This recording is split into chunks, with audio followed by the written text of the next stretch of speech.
Hey friends, welcome back to Grand Adventure. I'm your host, Mark Guido, and welcome to Ruidoso in the famed Lincoln County of southeastern New Mexico. We're here because we're going to follow in the footsteps of Billy the Kid. So stay tuned.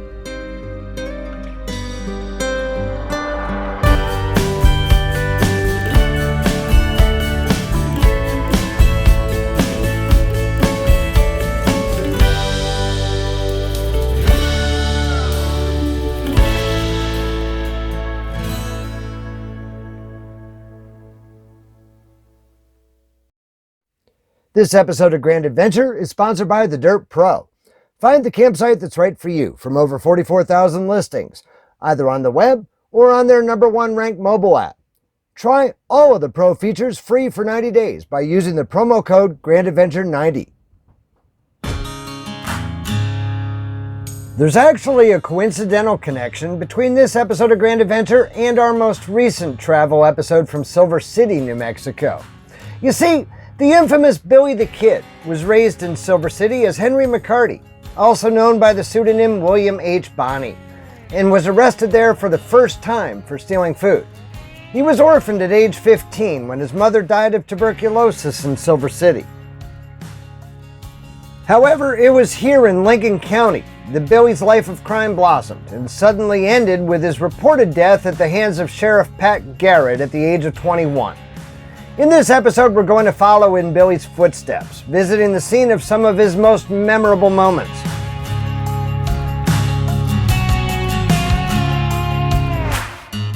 This is Lincoln, New Mexico. Today, the entire town is a National Historic District. And back in Billy the Kid's time, Lincoln County was the largest county in the nation, and quite possibly the most lawless and corrupt. In the late 1870s, this was home to what was known as the Lincoln County War. John Tunstall and his business partner Alexander McSween opened this dry goods store on the main street in Lincoln, directly challenging a regional monopoly held by rival John Dolan. Facing this threat to his livelihood, Dolan enlisted a band of cutthroats and even corrupted Lincoln County Sheriff William Brady to put Tunstall and McSween out of business.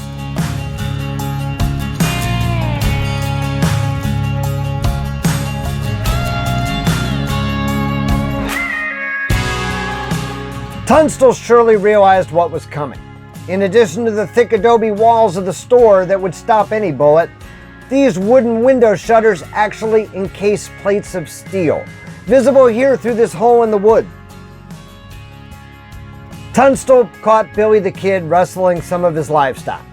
But instead of pressing charges, Tunstall gave the kid a job as a cowboy on his ranch. Billy felt indebted and viewed Tunstall as the father figure he never had. So when Tunstall was murdered in cold blood by Dolan's thugs alongside the Rio Felix, the kid sought revenge. He joined a band of outlaws that called themselves the Lincoln County Regulators, and the Lincoln County War was on.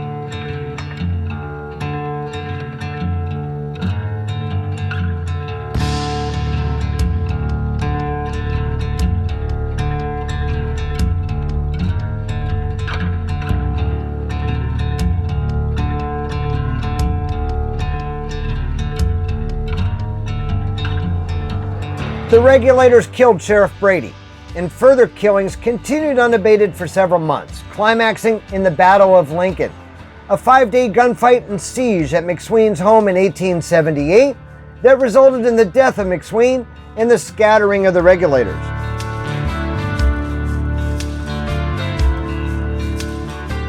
Sheriff Pat Garrett was appointed in 1880 to bring law and order to Lincoln County. Billy was the only person ever convicted for the events of the Lincoln County War, sentenced to hang for Brady's murder. Awaiting execution, Billy was being held here on the second floor of the town courthouse in Lincoln. 2 deputies were assigned to guard the prisoner.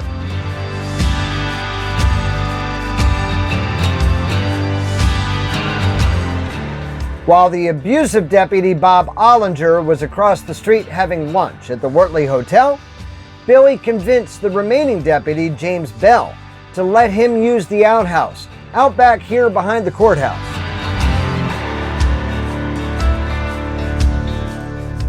While returning and ascending these stairs back to the holding area, Billy slipped out of his handcuffs and shot Bell with his own revolver.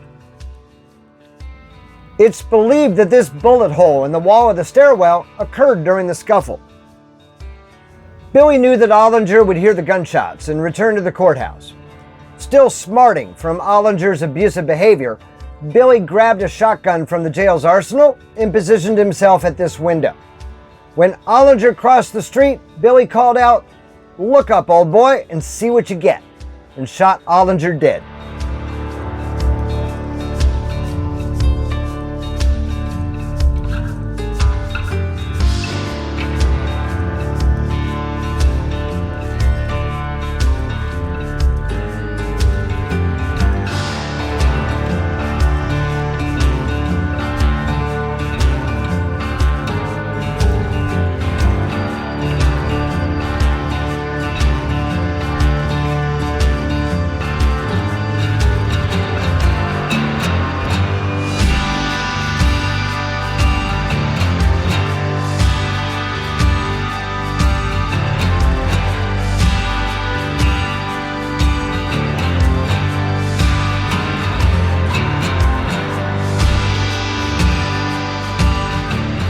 The kid remained on the run for nearly 3 months before being hunted down by Garrett near Fort Sumner, 95 miles northeast of Lincoln.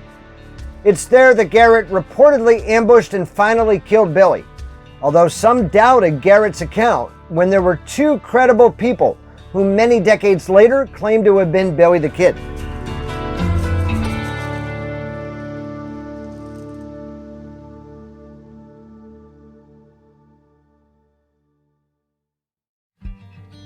Fort Stanton played a pivotal role in the Lincoln County War.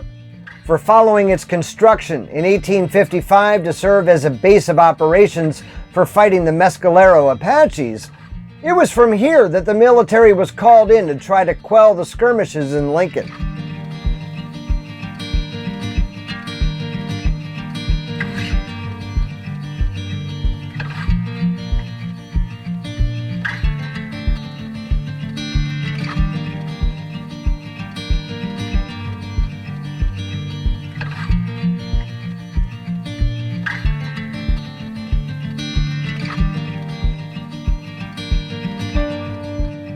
The Buffalo Soldiers, established in 1866 as the first peacetime all-black regiments in the regular U.S. Army, were stationed in Fort Stanton for a time.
In 1899, President William McKinley transferred Fort Stanton property from the War Department to the Marine Hospital Service, converting the military reservation to America's first federal tuberculosis sanatorium.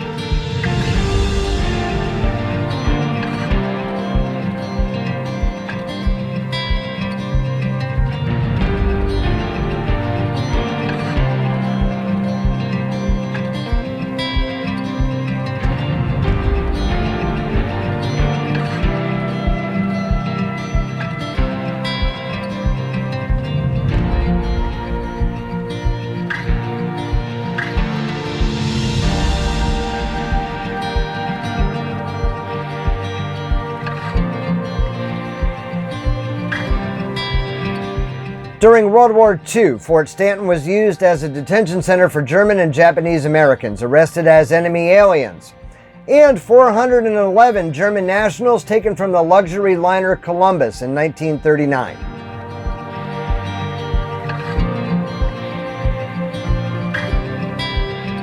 In 2008, New Mexico Governor Bill Richardson announced plans to establish Fort Stanton as a living history venue.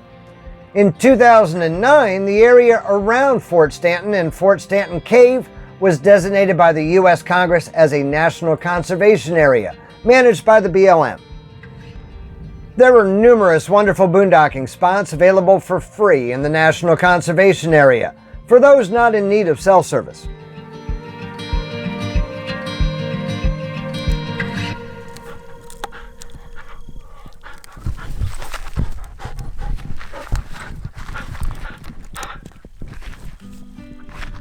Although Ruidoso didn't exist in Billy the Kid's time, he traveled throughout this area. This resort town in the Sierra Blanca Mountains serves as a hub for tourism in this part of southeastern New Mexico. The Mescalero Apaches operate both a ski area and a large hotel and casino complex here.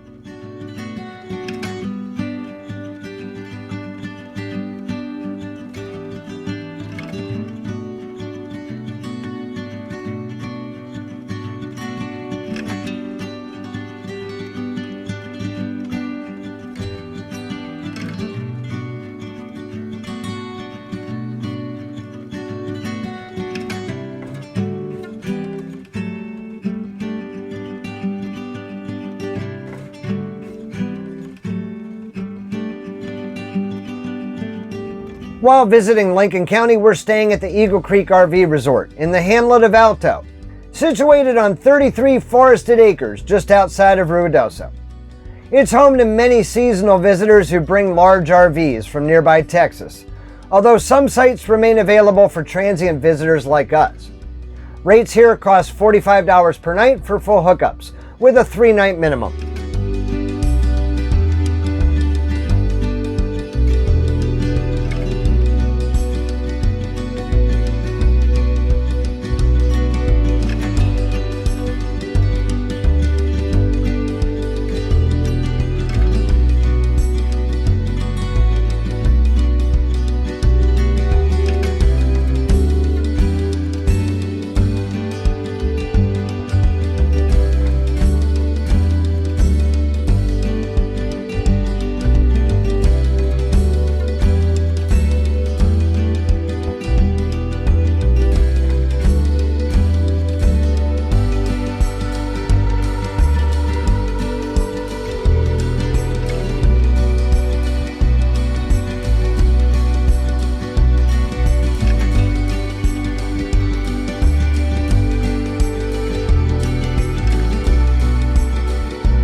There's a most curious highway caution sign along the side of Ski Hill Road, just a half mile before the entrance to Eagle Creek RV Resort. And just for the record, they're not kidding.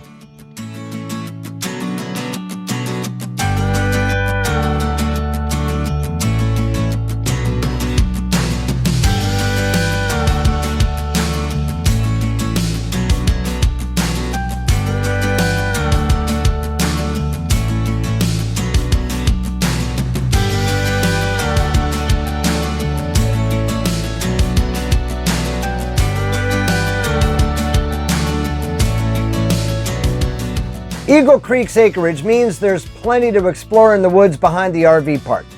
Zoe and I have found a network of logging roads to follow to the top of the mountain, both brand new and abandoned.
You'll find Eagle Creek RV Resort and over 1 million other campsites, reviews, and tips at our video sponsor, The Dirt.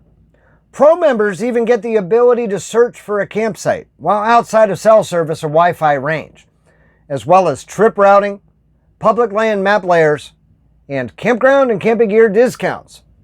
Best of all, our Grand Adventurers get to try all of the Pro features free for 90 days, just by using the promo code GrandAdventure90. Click on the link down below in the video description to try the Dirt Pro for free today. Spanish for White Mountains, the Sierra Blanca is a volcanic range that runs north to south for 40 miles through this part of New Mexico. You will quickly notice that much of this region burned in the massive Little Bear Fire in 2012. The fire that was initially assessed at only a quarter acre by the first two firefighters who were dropped in by helicopter, would ultimately burn over 44,000 acres and 254 structures, the most destructive wildfire in New Mexico history. The Crest Trail runs for 20 miles through the heart of the Sierra Blanca in Lincoln National Forest. Both hiking and horseback riding are permitted, and Zoe and I are going to cover a few miles of the Crest Trail as an out and back hike to unwind and exercise after work.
If my eyes don't deceive me, it looks like there might be something of interest to check out up there on Monjo Peak.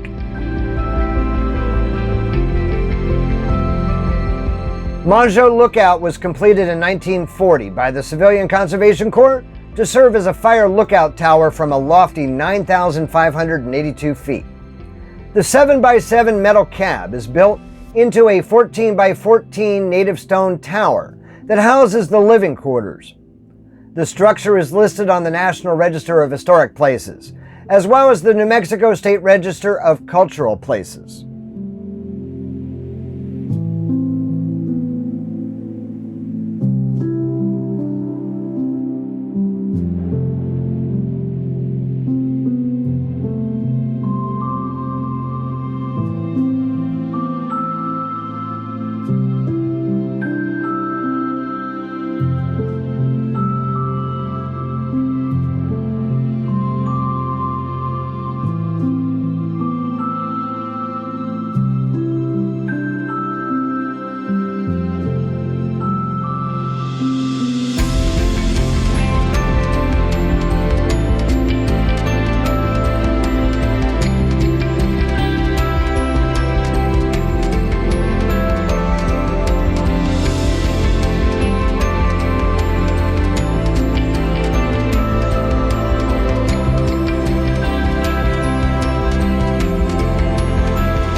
From here on the fire tower, that's Sierra Blanca Peak, the highest mountain in the Sierra Blanca Range and the highest in southern New Mexico at 11,981 feet.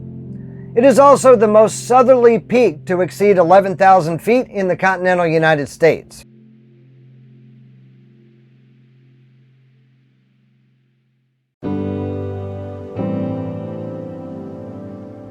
As we arrived in the Ruidoso area, we couldn't miss the beautiful stone structure of the St. Joseph Apache Mission Church in Mescalero. This inspiring Romanesque church was started in 1920 and completed in 1939. It's built upon the stone floor of a prehistoric Mogollon cultural ruin, estimated to date from 200 to 1400 AD, to serve the people of the Mescalero Apache Reservation. The church has also been dedicated as a memorial to veterans who gave their lives in World Wars I and II.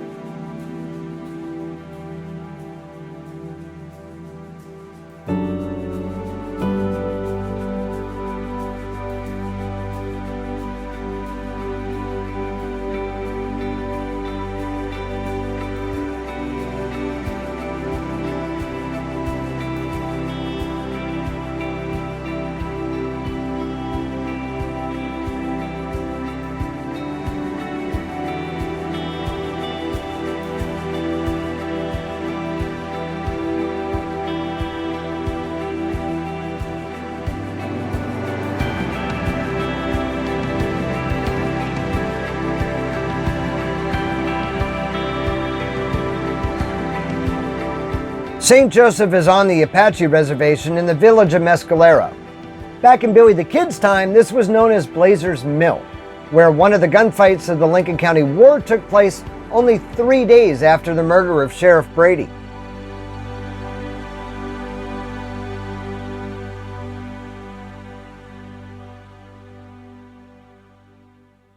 We've all seen the animated mascot of the U.S. Forest Service's wildfire prevention campaign, Smokey Bear.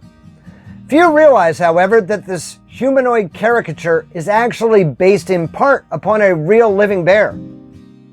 High in these Capitan Mountains, northeast of Ruidoso, the Capitan Gap Fire erupted in the spring of 1950. Smokey Bear was a 5-pound, 3-month-old American black bear cub that climbed a tree to escape the blaze, but his paws and hind legs had been burned. Local crews who had come from New Mexico and Texas to fight the blaze removed the cub from the tree. The nearby community of Capitan is now home to Smokey Bear Historical Park to honor the cub's legacy of wildfire education. At first, he was called Hotfoot Teddy, but he was later renamed Smokey after the advertising icon. New Mexico game ranger Ray Bell heard about the cub and took him to Santa Fe, where he, his wife Ruth, and their children Don and Judy cared for the little bear with the help of a local veterinarian. The story was picked up by the national news services, and Smokey became a celebrity. Bell offered Smokey to the Forest Service as long as the cub would remain dedicated to a conservation and wildfire prevention publicity program. Soon after, Smokey was flown to the National Zoo in Washington, D.C., where he lived for 26 years.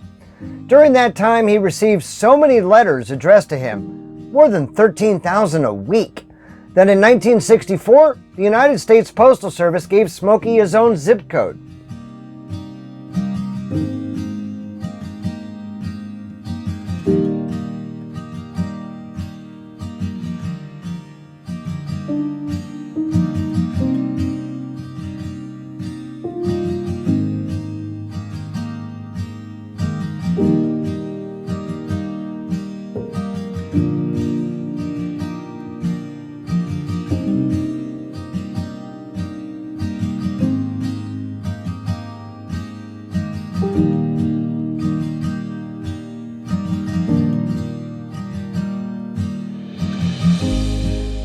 Upon the death of Smokey in 1976, his remains were returned by the government to Smokey Bear Historical Park in Capitan, where he is interred. It is said that while the nation loved Smokey, the people of Capitan loved him just a little bit more.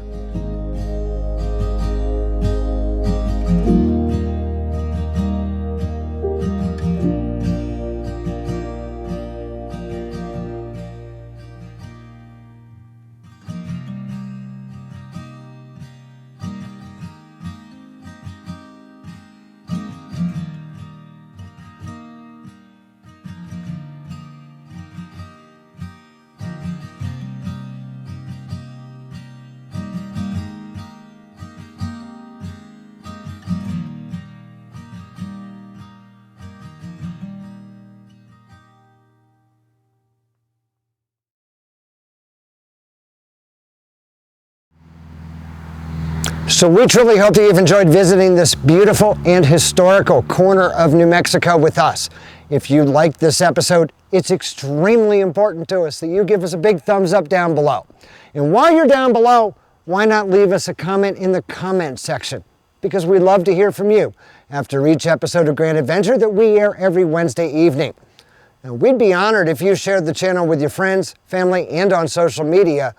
And if you're not yet a Grand Adventurer, I can't think of a better time to go smash that little red subscribe button right down there in the lower right-hand corner of your screen. And ring that notification bell to make sure that you never miss a Grand Adventure. Now, coming up next week, we're going to be heading eastward into West Texas. So until next week, please remember, life is nothing but a grand adventure, and we'll see you then.